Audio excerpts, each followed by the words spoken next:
Hello friends, welcome to my channel Tiara classes. मैं नीतू योगी आप सभी का स्वागत करती हूँ अपने यूट्यूब चैनल पे। आज मैं आपके साथ लेके आई हूँ higher education beginning of 20th century.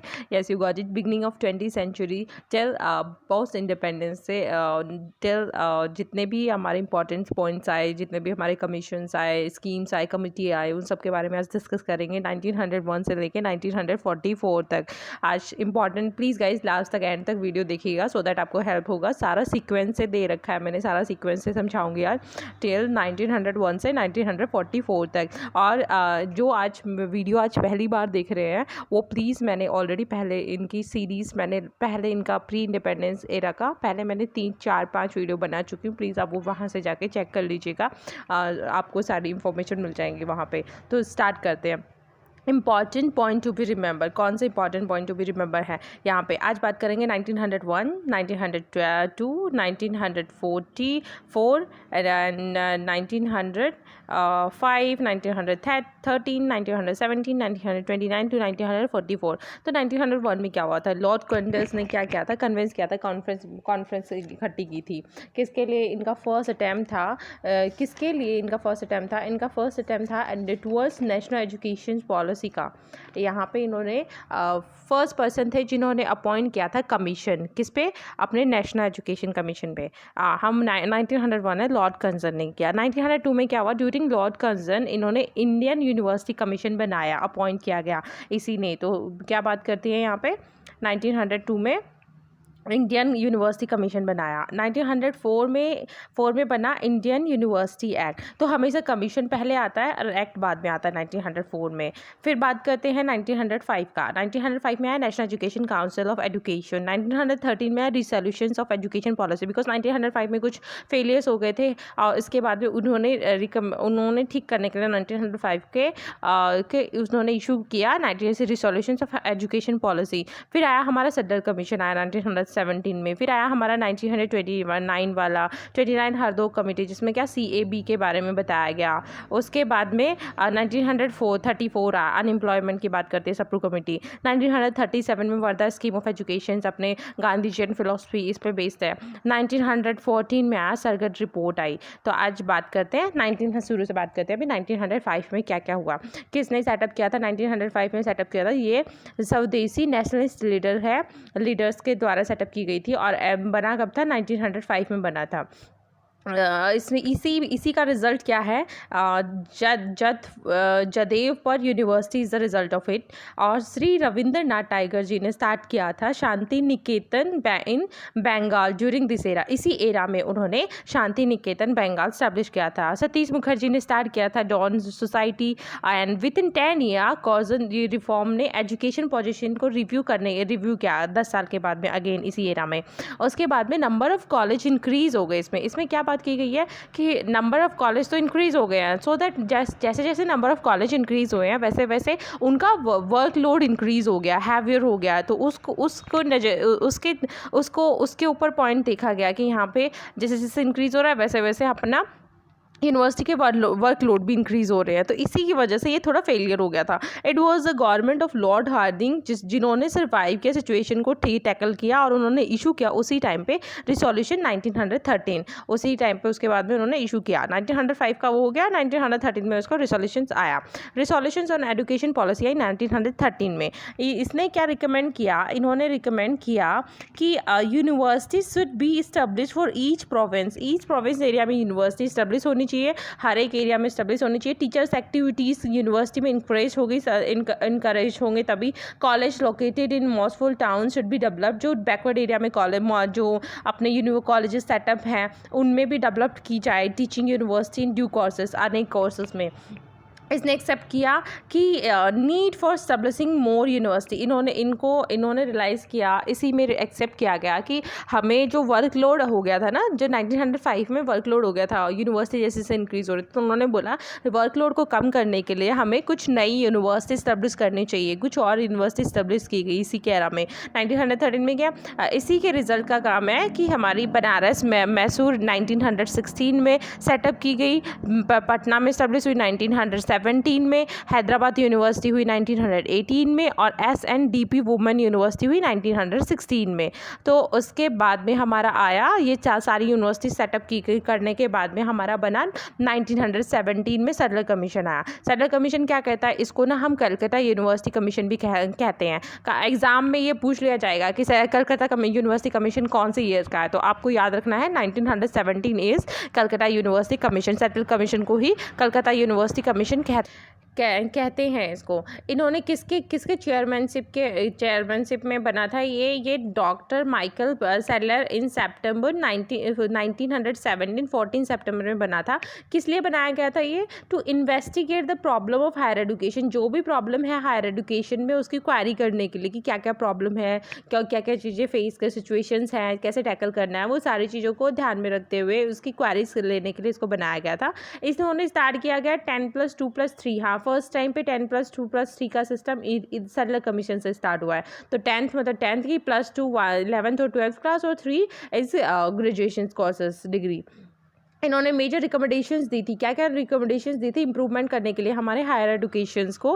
पहला उन्होंने बताया था कि establishment of teaching and residential university होनी चाहिए, उनको टीचिंग और रेसिडेंटल यूनिवर्सिटी बनाई जाए। फॉर्मेशन ऑफ एकेडमिक काउंसिल, जो फॉर्मेशन से academic council and board of studies बनाई जाएँ जिनमें सेटल करें academic question pertaining to courses of studies, examinations, research work etcetera. ये सारे words creation of different facilities बनाई जाए। एकेडमिक काउंसिल में डिफरेंट फैसिलिटीज़, अपना एग्जामिनेशन रिसर्च वर्क हो, क्वेश्चन प्रिटेंडिंग टू कोर्सेज हो, अनेक की स्टडीज़, ये इन्होंने फॉर्मेशन एकेडमिक काउंसिल बोला। फिर इन्होंने establishment of teaching and residential university का क्या बताया गया कि जिससे प्रोविजन है for the institutions of non honour courses as distance for pass courses for the meritorious student. जो 10th क्लास के जो स्टूडेंट्स हैं उनके लिए अदर कोर्सेज स्टैब्लिश किए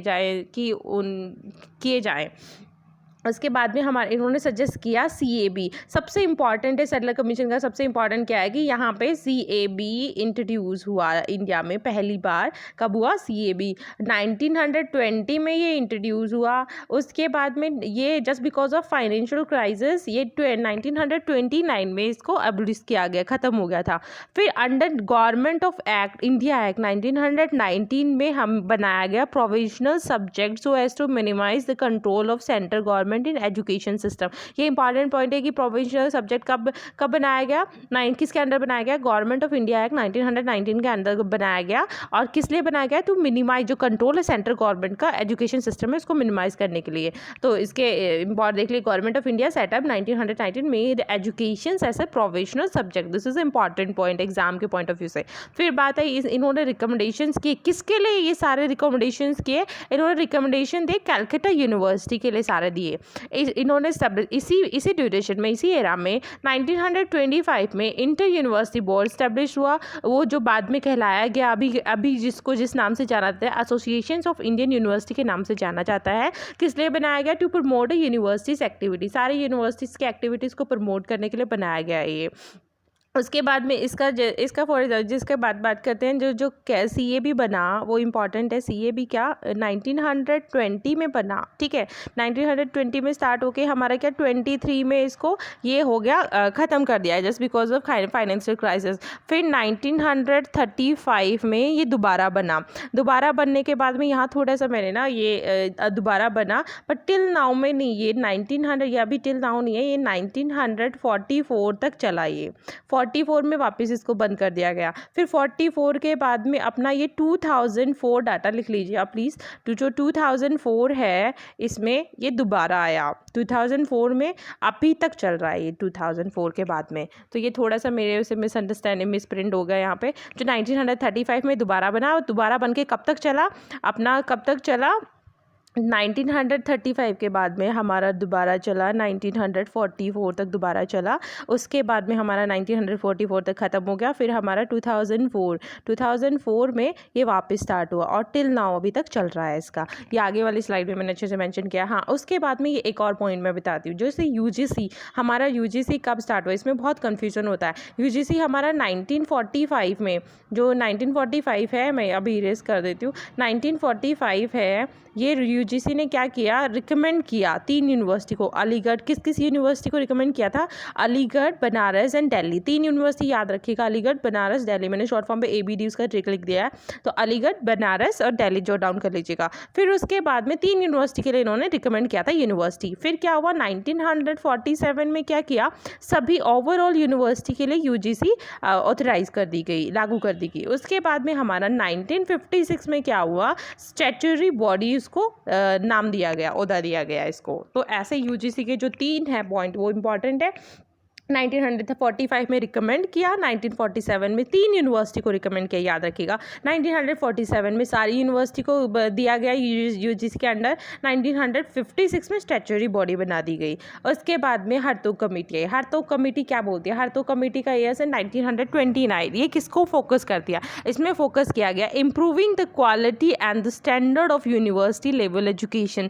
किसको इम्प्रूव करने के लिए, standard of university level education को इम्प्रूव करने के लिए, क्वालिटी इंप्रूव करने के लिए इसमें फोकस ध्यान दिया गया। इसका अगेन इसकी जो रिकमेंडेशन थी किसके लिए, सेटिंग अप ऑफ कैप। इसने देखिए मैंने बताया था ना कैप का क्या है, 1923 में एबोलिश हो गया था, फिर 1935 में आगे आ गया। तो 35 में क्या था, जो हरतोग कमेटी के अंदर ही इसको 1935 में इसको स्टैब्लिश किया गया, सेटअप किया गया। Has been existent not since, ये थोड़ा सा मेरे से गलती हो गई, सीन्स नहीं आएगा यहाँ पे, 2004 तक चला। फिर 2004 के बाद में 1994 के बाद में 1994 लिख लीजिए प्लीज़ यहाँ पे, 1994 तक ये चला वापस, फिर 1994 में बंद किया गया। फिर हमारा 2004 में, मैंने आगे वाली स्लाइड में मेंशन किया पूरा। अभी आ गया कैप। हाँ अभी देख लीजिए कैप क्या होता है, central advisory board of education. This is very important point exam के पॉइंट ऑफ व्यू से। कैप है central advisory board of education, कभी भी इसकी ये फुल फॉर्म भी पूछ ली जाती है। इसको बोला ये है हमारी oldest and highest advisory body in India. ये है हमारी oldest and highest advisory body in India है।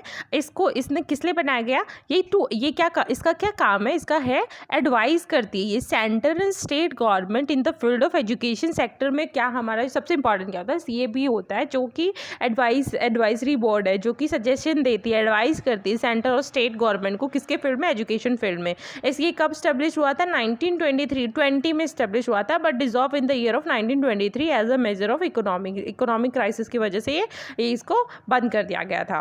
उसके बाद में हमारा इसने रिव्यू किया, कब स्टार्ट हुई वापस, ये 1935 में स्टार्ट हुई, कंटिन्यू टिल कितने तक स्टार्ट, कब तक रही, ये 1944 तक रही। देखिए वहाँ की जो स्लाइड में मेरी मिसिंग थी, मिसप्रिंट था, वो यहाँ पे अभी क्या बोलते हैं सही हो गया, 1935 तक था। 1935 के बाद में आज एक्सिस्ट कितना होता है, 1944 तक चला।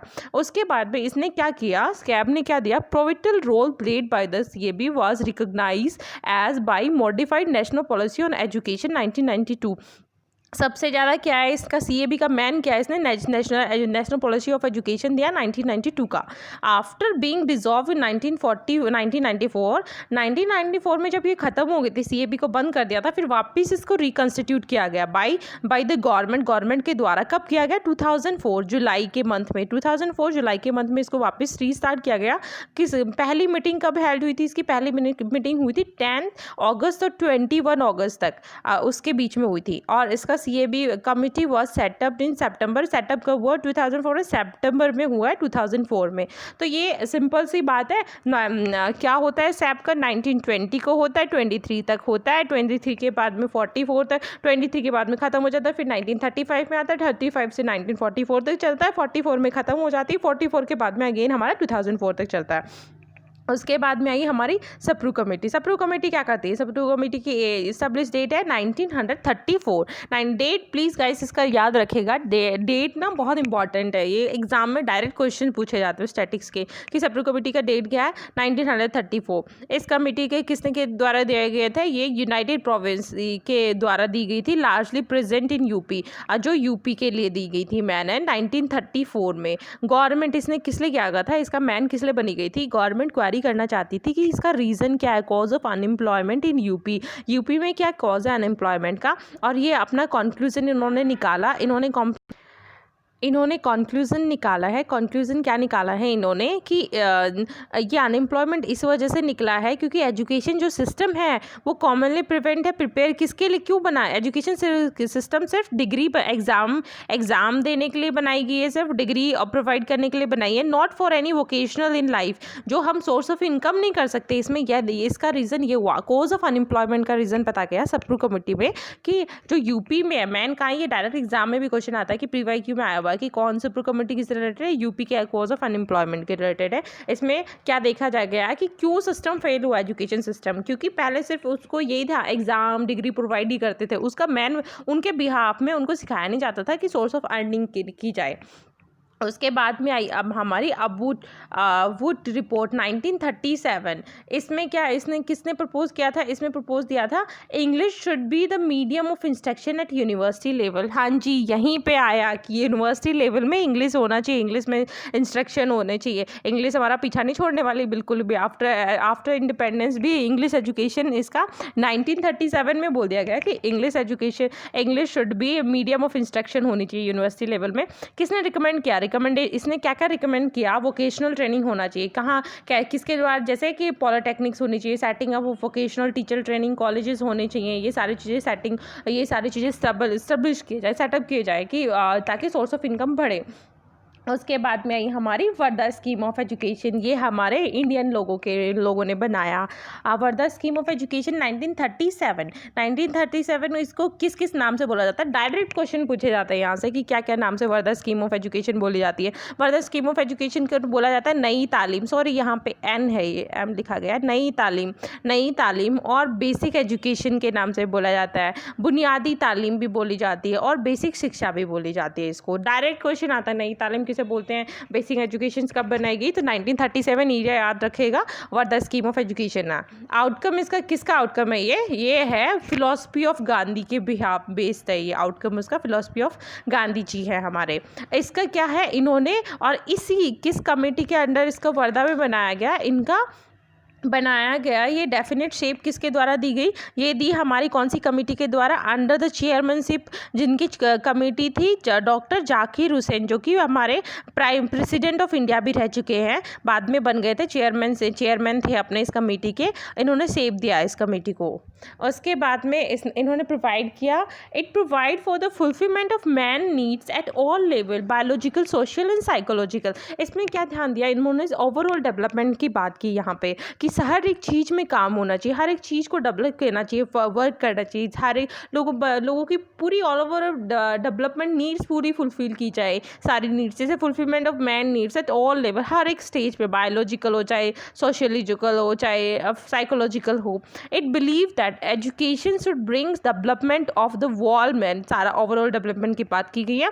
इन्होंने एम्फसाइज किया फ्री कंपलसरी एजुकेशन होनी चाहिए, यूनिवर्सल एजुकेशन होनी चाहिए for the age of 7 years और 14 ईयर्स तक, 7 से 14 ईयर्स तक हमारी फ्री एजुकेशन प्रोवाइड की जाए। 1937 में स्टार्ट हुआ, जो आज हमारा ये 6 to 14 हो रखा था ना, वो किसकी पहले क्या था 7 to 14 था। इन्होंने 7 to 14 ईयर्स की बात की थी कि उनके बच्चों 7 से 14 साल के बच्चों को फ्री एजुकेशन मिलेगी, हर स्कूल में आप कोई फीस नहीं लगेगी, कंपलसरी होगी एजुकेशन इन बच्चों की। Also educated to be imparted in one's mother language, इन्होंने बात की कि जो एजुकेशन इम्पार्ट की जाएगी वो वंस अपनी मदर लैंग्वेज में प्रोवाइड की जाएगी। तो ओवरऑल देखा जाए तो बहुत इंपॉर्टेंट है यहाँ पे। तो हम बात करते हैं, अभी आज हमने बात की है, फिर उसके बाद में हमारा आया सरगेट रिपोर्ट 1944, ये भी इम्पॉर्टेंट है। इसने क्या इसको क्या बोलते हैं, सरगेट रिपोर्ट को क्या बोलते हैं हम, पोस्ट वार एजुकेशन डेवलपमेंट, पोस्ट वार स्कीम भी बोलते हैं। क्योंकि 1939 से 44 तक हमारा सेकेंड वर्ल्ड वार, जो 44 तक था सेकेंड वर्ल्ड वार चला। तो सेकेंड वर्ल्ड वार कब हुआ हमारा, ये 1939 to 44 तक चला हमारा, तो इसीलिए 44 का है ना, इसीलिए इसको बोलते हैं post war educational development in India, scheme बोलते हैं, पोस्ट वॉर स्कीम। हम इसने मेजर रिकमेंडेशन क्या दी थी, इसने दिया था सेटिंग अप ऑफ यूजीसी को बनाने की फर्स्ट टाइम जो रिकमेंडेशंस आई हमारी सरगेट रिपोर्ट में आई 1944, जो मैंने पहले बताया अभी इस वीडियो में कि 1945 में। अभी ना यूजीसी का क्या होता है कि यूजीसी पे क्वेश्चंस आते हैं, कैसे आते हैं यूजीसी का कि 1956 है, कब है कमीशन, कब बना, और उसका क्या बोलते हैं स्टैट्यूटरी बॉडी कब है, ऐसे करके इसके क्वेश्चंस आते हैं। तो बेसिकली क्या होता है, इसमें कन्फ्यूजिंग हो जाता है, लोग कन्फ्यूज़ हो जाते हैं। तो इन्होंने रिकमेंड कब किया, 1944 में इन्होंने रिकमेंड दी, प्रपोज किया 3 ईयर डिग्री कोर्सेज आए। तो इसमें क्या बात होती है, 3 ईयर डिग्री कोर्सेज आते हैं। आप यूजीसी का मैंने बता ही दिया कि यूजीसी को 1945 में आया, 45 में क्या 3 यूनिवर्सिटी के लिए बनाया गया, अलीगढ़, बनारस, दिल्ली। फिर 1947 में आया ओवरऑल यूनिवर्सिटी के लिए, 1956 में स्टेटरी यूनिवर्सिटी ओहदा दे दिया गया यूजीसी को। तो ये आज के इंपॉर्टेंट हमने कवर कर चुके हैं। आज हमने बहुत से अच्छे पॉइंट्स पढ़ लिए हैं। आई होप आपको हेल्प किया गया होगा। बेसिक जो आज हमने बात की है 1901 से 1905 की बात की हमने, रिजोल्यूशंस ऑफ एजुकेशन पॉलिसी 1913 की बात की। उसके बाद में उसमें क्या क्या हुआ, सटलर कमीशन क्या हुआ 1917, ये जो कि बहुत इंपॉर्टेंट है। इसमें से ना 10+2+3 ये पूछ लिया जाता है, फिर इसका नाम पूछ लिया जाता है, कौन है इसके चेयरमैन, कौन है, ये सारी चीज़ें याद रखनी है। इनके मेजर रिकमेंडेशंस हमने बातें की। फिर आज हमने इसमें डिस्कस किया हर तो कमेटी के 2 पॉइंट, जो कि मैंने सिंपल एंड शॉर्ट फॉर्म में बताने की कोशिश की है। बेसिक मेरा मोटिव है कि एकदम सिंपल और 1 लाइनर के अकॉर्डिंग, कि हमारे एग्जाम्स में इजीली हम क्विक रिवीजन कर सकें। और उसके बाद में CAB आया, हमारा इंपॉर्टेंट है। CAB कब बना, क्या हुआ, पूरा डिटेल मैंने बता दिया है, बेसिक जो इसमें इंपॉर्टेंट है। उसके बाद में सेपरेट कमेटी आई, अनएम्प्लॉयमेंट के बेस पे भी यहाँ पे यूपी का। अबाउट वुड रिपोर्ट आया 1937 में, इंग्लिश एजुकेशन मीडियम हो गया इंस्ट्रक्शन का। उसके अंदर वोकेशनल कोर्स भी इसी में आया, अबाउट वुड रिपोर्ट में ही। फिर वर्धा स्कीम आई हमारी, जो कि बहुत इंपॉर्टेंट है, नई तालीम। इसके नाम पूछ लिए जाते हैं, इसके किसकी फिलोसफी है, किसने दी, ये सारी चीज़ें। इसके मेजर रिकमेंडेशंस क्या है, 7+14 ईयर्स का, और मदर लैंग्वेज का हो गया। फिर सर्जन रिपोर्ट भी इंपॉर्टेंट है, बिकॉज यूजीसी का जो रिकमेंडेशन इन्होंने दी थी। तो गाइज़ आई होप आपको वीडियो पसंद आया होगा, हेल्प हुआ होगा, आपका क्लियर कंसेप्ट को टॉपिक क्लियर हो गया होगा। यदि आपको पसंद आए तो प्लीज़ लाइक सब्सक्राइब कर लीजिए मेरा चैनल, और शेयर करिए अपने फ्रेंड्स को कि उनको भी हेल्प हो जाए। And to comment good luck, और हमारा मोटिव है अभी हमारा learning today and leading tomorrow. Thank you so much guys, good day, bye bye, take care.